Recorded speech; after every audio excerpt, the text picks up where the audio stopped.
here at the house working on the 36 Ford, and I'm in the middle of doing something on a carburetor I thought you guys might find interesting. Just kind of a little better understanding of how carburation works. Believe it or not, I mean, even going all the way back to 36 and before, carburetors started becoming more and more innovative and worked really, honestly, really well. Fuel injection is fantastic. Carburation is great too. And actually, carburation can be a lot more forgiving than fuel injection. While fuel injection is more accurate, carburation can be a little more user-friendly. So let me give you a quick peek at the engine on the 36 again. Okay, this is a flathead Ford. This is the 21 head bolt flathead. They made about 85 horsepower stock, and you know, they were really good, rock solid engines. This was, you know, 36 was actually the first year that they went to a Babbitt bearing instead of a lead poured Babbitt bearing. So it was a bearing insert, and that was a big innovation. The poured Babbitts was something they used in, of course, the Model T engines and some other engines. So I've got this thing covered up. Of course, you can see the sight bowl here coming from the tank, and here is an old, this is pretty old school, so I decided to leave it on there too. They've got a Carter made these things. It's a secondary bowl, and of course you see them on a lot of tractors and things like that, but they had put this secondary bowl on here, so I left it. I just thought it was cool, kind of a nostalgic piece there. Another thing I did today, this is actually the crankcase breather. This quarter turns and pops out. That's the oil fill back there in the back. And but anyway, the crankcase breather was completely clogged. You can't buy those things anymore. You can get aftermarket ones, but I want to keep this car original. So I actually took the screen out of it and then unrolled it to get it unclogged, and then just saturated it with oil. So crankcase will be able to breathe again. The other thing I did, I pulled all the plugs, put some new auto lights in there. I went with 386s on this. It's a little bit hotter than the original plugs. But the engine's incredibly healthy. It's not burning any oil or anything like that. So I went back in there with those and gapped them at 25 thousandths. The coil, this is a 6-volt system, and you know, they don't put out a lot of voltage, so you gotta keep the gap pretty tight. And so anyway, that's what we've got happening there. And the distributor on these is actually, I know you can't see it, but down there on the bottom, it's where the distributor is, and then it has a. Okay, this is a 2-barrel carb. It is the original one. I'll show you a few of the pieces. So what we've got here is the main body assembly. Of course, it's a 2-barrel. These holes here are where the spray nozzles bolt in, and the tubes. So I'll show you those in a second. And you see the 2 small holes there and there. You actually see them. You access them through these 2 holes. Those are where the main jets are. That hole there is what feeds the accelerator pump, which is in there. You can see there's a small check valve down in there on the bottom. So as the accelerator pump comes up, it draws fuel from here, and then the check valve pushes back down, and the accelerator pump sprays out of these nozzles here.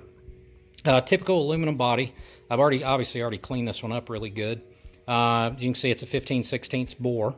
Model 59. It's interesting because Holley, they used several different carburetors on these.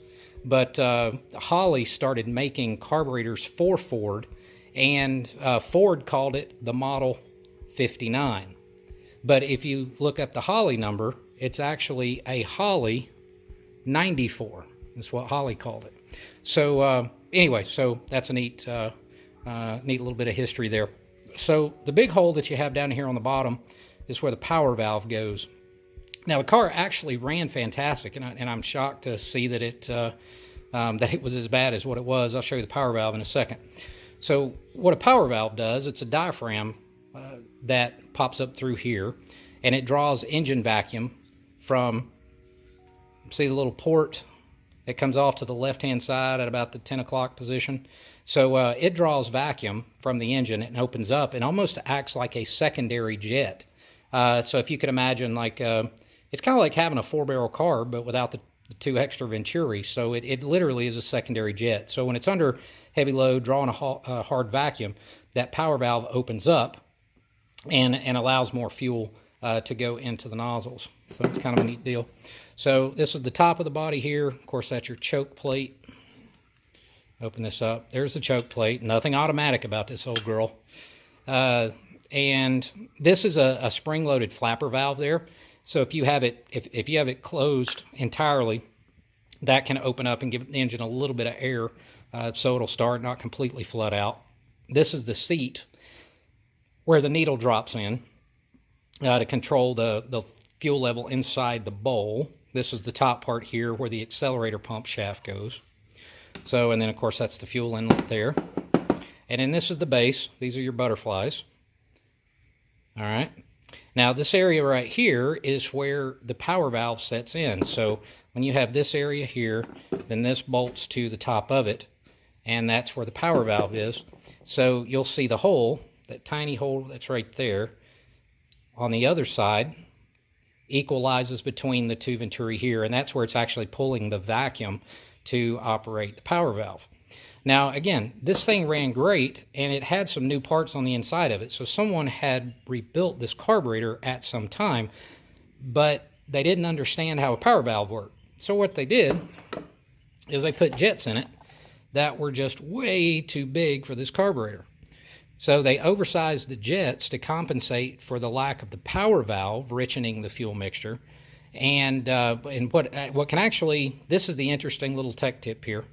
What can happen is if your jets are undersized or your carb is undersized, you can actually have very, very poor fuel economy, and this is where a carburetor becomes more forgiving.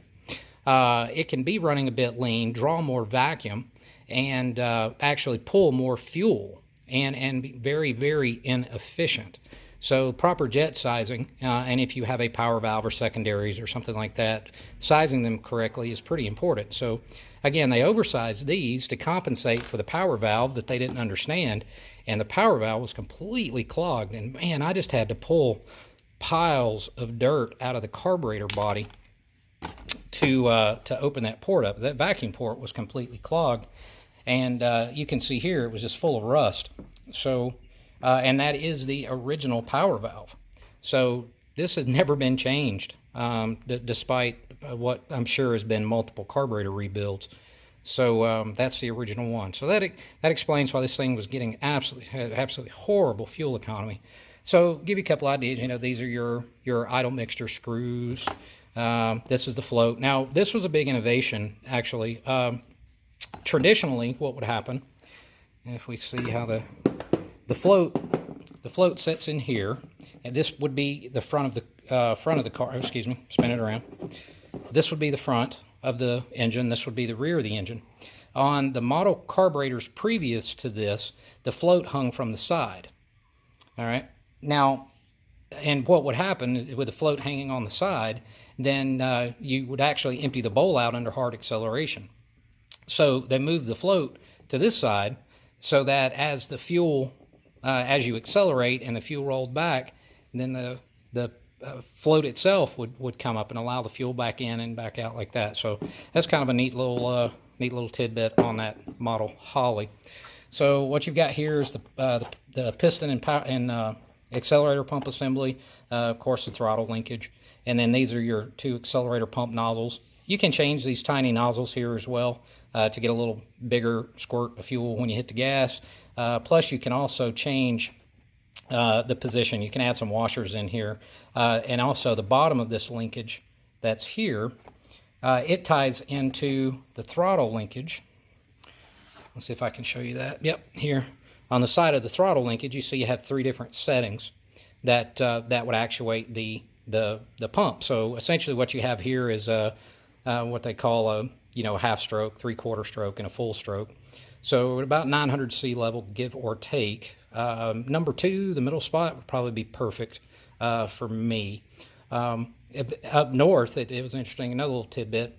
And on your heavy cars and things like that, they would actually disconnect this altogether because they were more concerned about fuel economy back then. And then if you apply the accelerator pump very, very slowly, don't put the engine under a lot of load, you can get away without using an accelerator pump.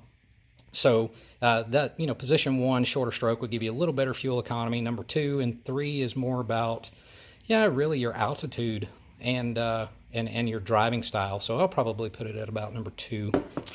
and that'll take care of that. And then here's the float. It appears someone had dropped it at some point. It's got a small dent in it right there. I'm not overly concerned. It's not leaking. I have pressure tested it, and no issues there. If the dent were any bigger, then I would probably get a new float. But I think that's going to be good enough, and we're going to leave it as is. This is the needle assembly.